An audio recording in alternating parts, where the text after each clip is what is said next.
ക്രിസ്തുയേശുവിൻ്റെ നിസ്തുല നാമത്തിലെ എല്ലാ പ്രിയപ്പെട്ടവർക്കും സ്നേഹവന്ദനം.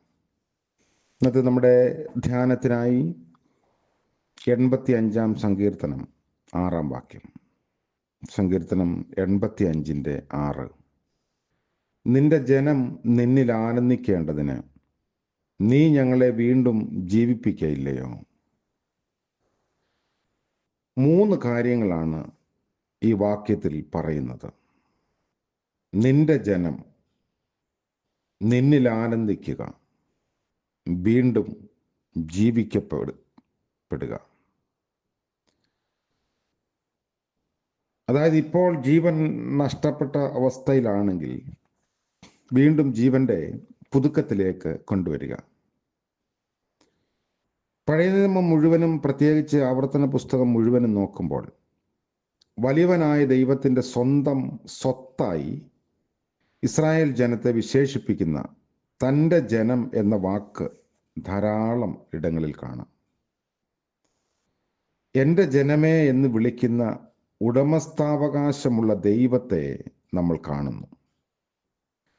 താൻ ഉണ്ടാക്കിയ സകല ജാതികൾക്കും മീതെ തൻ്റെ ജനത്തെ ദൈവം വേർതിരിച്ചത് പുകഴ്ചയ്ക്കും കീർത്തിക്കും മാനത്തിനും ആയിട്ടാണ്.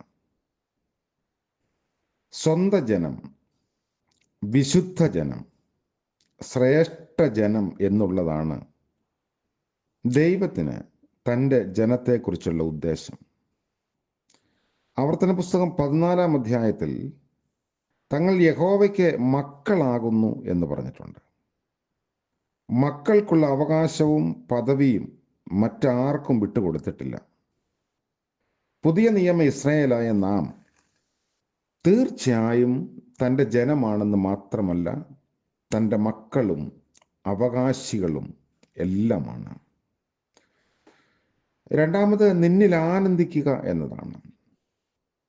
ദൈവത്തിൽ ആനന്ദിക്കുക എന്നത് ഉത്കൃഷ്ടമായ ഒരു ആത്മീയ അനുഭവത്തെ കാണിക്കുന്നു. അനേകർ പ്രാർത്ഥിക്കുന്നു, അനേകർ ഉപവസിക്കുന്നു, അനേകർ ആരാധിക്കുന്നു. എന്നാൽ ആരാധന ആനന്ദമായി മാറുമ്പോഴാണ് ജീവിതത്തിൽ സംതൃപ്തി ഉണ്ടാകുന്നത്. യഹോവയിങ്കലെ സന്തോഷം നമ്മുടെ ബലമാകുന്നു എന്ന് നെഹമ്യാവിൻ്റെ പുസ്തകം 8-ാം അധ്യായത്തിൽ നമ്മൾ കാണുന്നു. പിടിച്ചു നിൽക്കാൻ ഒന്നുമില്ലാത്ത അവസരങ്ങളിൽ ആരാധനയിലെ ആനന്ദം നമ്മൾ ശീലിക്കുകയാണെങ്കിൽ അതിബലത്തോടെ സാഹചര്യങ്ങളെ നേരിടാൻ സാധിക്കും. അതുകൊണ്ടാണ് പറഞ്ഞത്, ദൈവരാജ്യം ഭക്ഷണവും പാനീയവുമല്ല, നീതിയും സമാധാനവും പരിശുദ്ധാത്മാവിൽ സന്തോഷവും അത്രേ. പണ്ടൊക്കെ ഈ രാജസന്നിധിയിൽ മുഖം വാടുന്നത് ഒരു വലിയ ശിക്ഷ ലഭിക്കുന്ന തെറ്റായിട്ടാണ് കണക്കാക്കിയിരുന്നത്. അതുകൊണ്ടാണ് നെഹമ്യാവ് ഏറ്റവും ഭയപ്പെട്ടത്. രാജാവിൻ്റെ മുൻപിൽ രട്ട ഉടുത്തുകൊണ്ട് ആർക്കും പ്രവേശനമില്ലായിരുന്നു.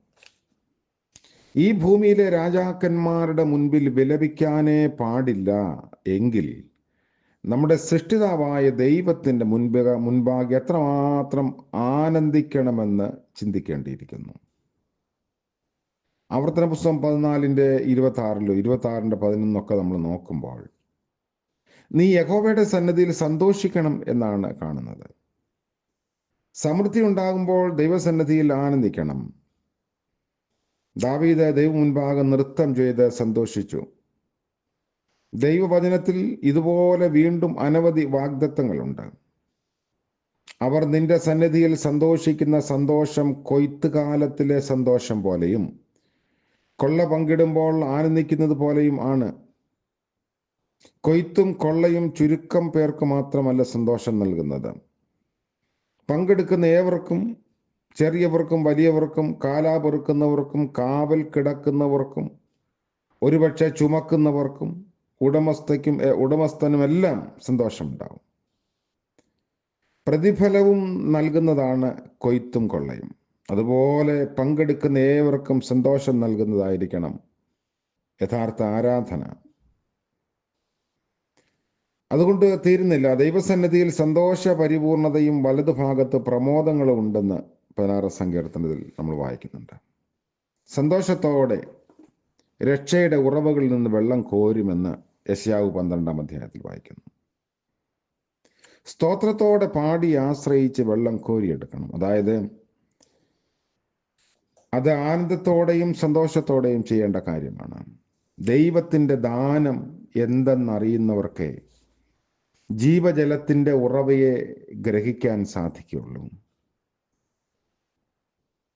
ദൈവം നൽകിയിരിക്കുന്ന സന്തോഷത്തെ താരതമ്യപ്പെടുത്തിയിരിക്കുന്ന വേറൊരു ഭാഗമാണ് 4-ാം സങ്കീർത്തനം. ധാന്യവും വീഞ്ഞും വർദ്ധിച്ചപ്പോൾ അവർക്കുണ്ടായതിലും അധികം സന്തോഷം ദൈവം തനിക്ക് നൽകിയിരിക്കുന്നു. ഭാരമുള്ള കറ്റ ചുമന്നു കൊണ്ടുവരുമ്പോൾ വലിയ ആർപ്പോടുകൂടെയാണ് വരുന്നത്. 3-ാമത് കാണുന്നു, വീണ്ടും ജീവിപ്പിക്കപ്പെടുക.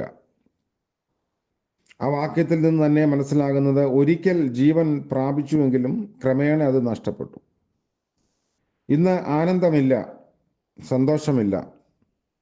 പ്രാർത്ഥന നിർജീവമായ ഒരു ചടങ്ങായി മാറി. വീണ്ടും ഒന്നുകൂടെ ജീവൻ പ്രാപിച്ചെങ്കിലേ ചൈതന്യമുള്ളൂ. ചാകാറായ ശേഷിപ്പുകളെ ശക്തീകരിക്കുക എന്ന വചനത്തിൽ പറയുന്നത് ഈ പശ്ചാത്തലത്തിലാണ്. എല്ലാ ജീവജാലങ്ങളും സസ്യങ്ങളുമെല്ലാം ഇടയ്ക്കിടയ്ക്ക് പുതുക്കപ്പെടാറുണ്ട്.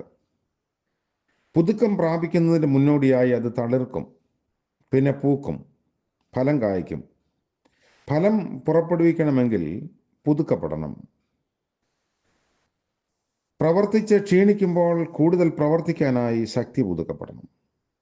കഴുകന്റെ യൗവനം പുതുക്കപ്പെടുന്നത് പോലെ ഒരു ദൈവ വിശ്വാസിയുടെ ജീവിതം പുതുക്കപ്പെടണം. മറ്റൊന്ന്, ദൈവം പുതുഹൃദയം തരാൻ ഒരുങ്ങിയിരിക്കുന്നു. ചലനമില്ലാത്ത നിർജീവമായ കല്ലുപോലെയുള്ള ഹൃദയത്തിന് പകരം മാർദ്ദവമുള്ള ഹൃദയം നൽകപ്പെടും. പുതിയ പാട്ട് പാടാനുള്ള പുതിയ അധരങ്ങൾ നൽകപ്പെടും. പുതിയ ആത്മാവിനെയും തരും. പുതിയ സൃഷ്ടിയായി മാറ്റപ്പെടേണ്ടത് അത്യാവശ്യം. എല്ലാം പുതുതാക്കപ്പെടുന്ന അനുഭവമാണ് പുതു സൃഷ്ടിയായി തീരുന്ന അനുഭവം എന്ന് പറയുന്നത്. അതുകൊണ്ട് പുതിയ ദിനത്തിൻ്റെ പ്രഭാതത്തിൽ നമുക്ക് കർത്താവിൽ സന്തോഷിപ്പാനുള്ള ശക്തമായ വാക്യം, വേദഭാഗമാണ് ലഭിച്ചിരിക്കുന്നത്. നിന്റെ ജനം നിന്നിൽ ആനന്ദിക്കേണ്ടതിന് നീ ഞങ്ങളെ വീണ്ടും ജീവിപ്പിക്കുകയില്ലേ.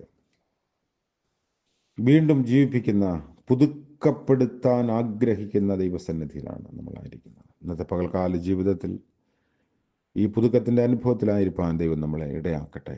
പ്രാർത്ഥിക്കാം. കരുണയുള്ള വാഴ്ത്തപ്പെട്ട കർത്താവേ, മനോഹരമായ പുതിയ പ്രഭാതത്തിനായി നന്ദിയോടെ ഞങ്ങൾ അങ്ങയെ സ്തുതിക്കുന്നു.